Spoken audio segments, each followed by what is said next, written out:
great Bobby Belt. RJ Choppy here. I'm back, baby. I watch more football than you do. We continue to be on Mike McCarthy watch. As Mike Florio predicted, Jerry Jones will make his announcement during the Eagles-Packers playoff game to try to undercut that and steal some thunder. That may be a narrative that Jerry's just that hard up for attention. And to have the Cowboys talked about, it's actually a reality, we think. But RJ Choppy has some other ones here on the home of the Dallas Cowboys, 105.3 The Fan. Jeremy Fowler, Dan Graziano, we're talking about the Saints and McCarthy. Yep, saying that the Saints job one, and Jeremy Fowler said is a job that a lot of people around the league covet, which that surprised me a little bit. Did he not say why? He didn't go into detail as to why, other than the fact that, I mean, maybe it's in a winnable division, right? That could be one of them. But also that McCarthy would have interest in the Saints if it became apparent that he wasn't going to be here. So there is a little bit of a Saints. If you're Jerry, there would be a Saints worry if you were truly worried about losing McCarthy at any point. So that's that side of it. All right, let's get into the narratives. All right, so someone had talked to us and tweeted us about how the Joneses may potentially pick the offensive coordinator for McCarthy if they stay.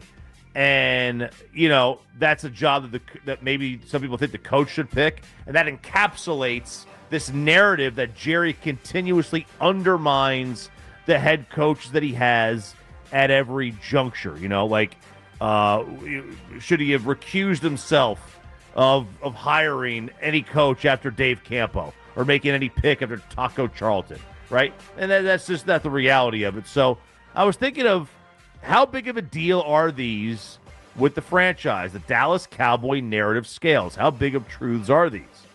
And the narrative is that Jerry is too meddlesome to win.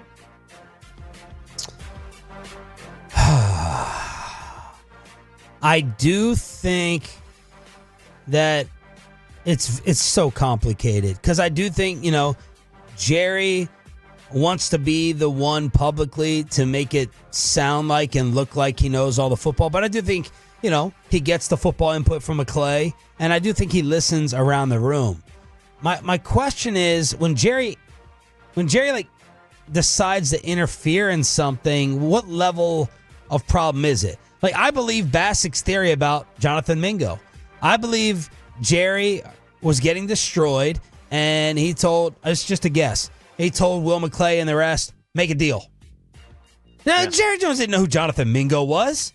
Don't tell me that.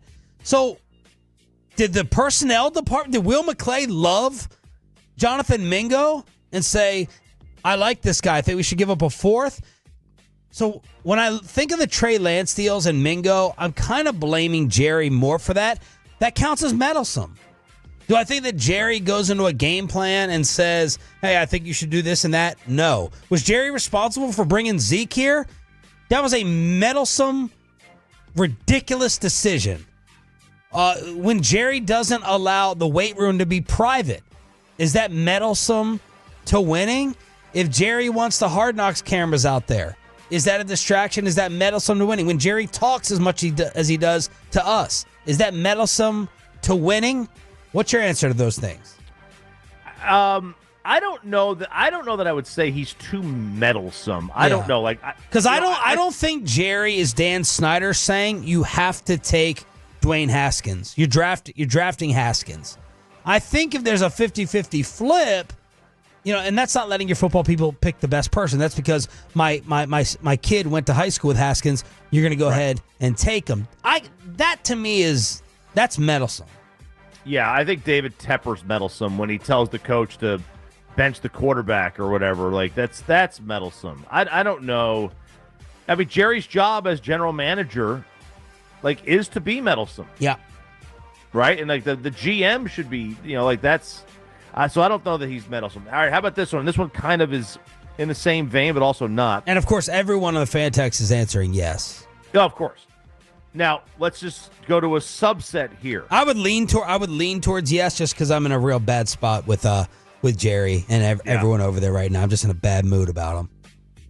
the narrative that Jerry undermines the head coach. His presence undermines the head coach. Him being on the radio, him talking, everything he does undermines the head coach. Yes.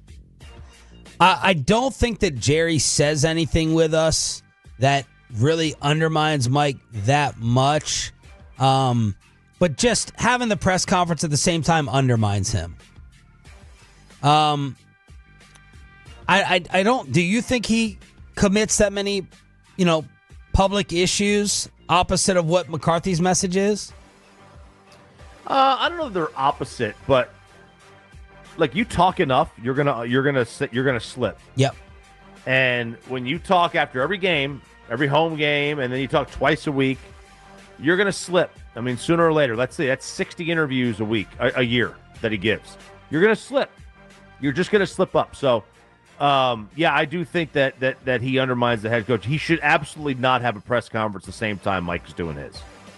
Absolutely not. Yeah. Now, I guess the good news is that since it is at the same time a lot of times, they can't take something Jerry says, run into Mike's press conference and say, well, Jerry just said this. What do you think?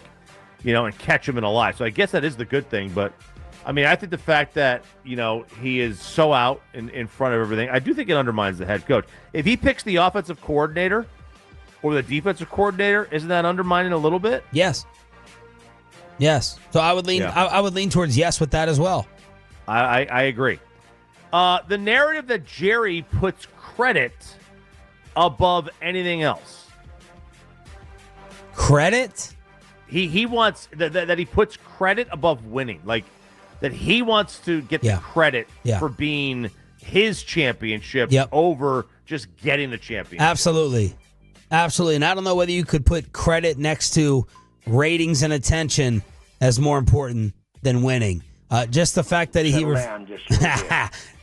the Jimmy Johnson Ring of Honor thing was the definition of petty and unnecessary. And I think the coaching search, a lot of people didn't think Bill Belichick was a real possibility around here because Belichick would get the credit. And that's what really surprises me, Florio came on yesterday, ProFootballTalk.com, and he's like, it's not really about winning, it's about getting talked about. As no one in Jerry, and we need to ask Jerry this one time. I'm going to ask him the Charles Barkley, Michael Jordan question. Do you really have people within your circle who tell you how it is, or do you have yes men?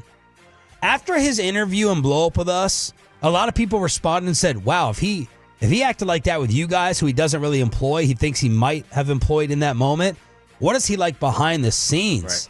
And the Stephen Jones, that's really a question for Stephen. And I guess we do have the Zach Martin, Deion Sanders stories. Charles Barkley is no longer friends with Michael Jordan because Charles said, you're not doing it right in Charlotte as an owner. You got a bunch of kiss asses around you. Does no one around Jerry Jones say, Mr. Jones, when all's said and done and you're gone, right now, your legacy in DFW is one of dislike towards you. People don't think they have a chance of winning a Super Bowl around here until you're not here.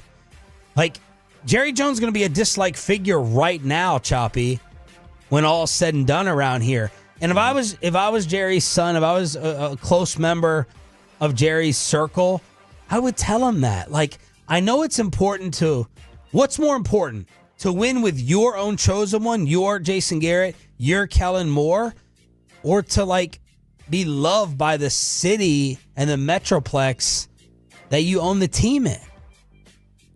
I mean, it's to find Kellen Moore. It's to find his next Jimmy Johnson.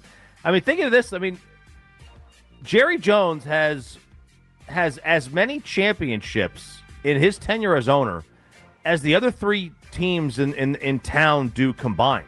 You would think he would be the most beloved figure, and he's not. He's not. He's just not. He's a detriment to winning in the eyes of the Tolos. He's a hurdle. He's a problem, and people just think they're doomed here while he's still in control. That's the feeling. Yeah, that is the feeling. All right, last one. That as long as the stadium is full, and this talks to people just say, hey, just stay out of the stadium.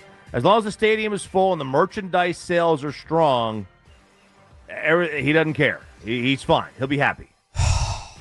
I don't know if I can go as strong as saying he doesn't care, but I slowly, like frozen syrup, creep towards the Mike Bassick side of that's good enough.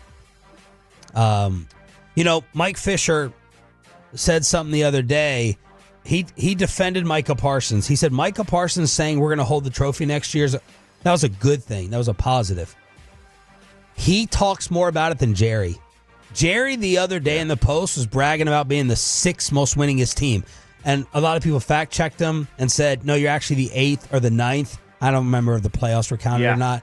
But it doesn't feel like Jerry talks like Micah talks about it more than Jerry does. Yeah. That's depressing. That's sad. It's very depressing. And that's the reality that we're in right now. Like I think it's a good parachute. I think the merchandise sales and the sold out stadiums are a nice parachute for Jerry. He looks at it like he's not happy. It's not all he cares about. I think it makes him content with where things are. That's the issue.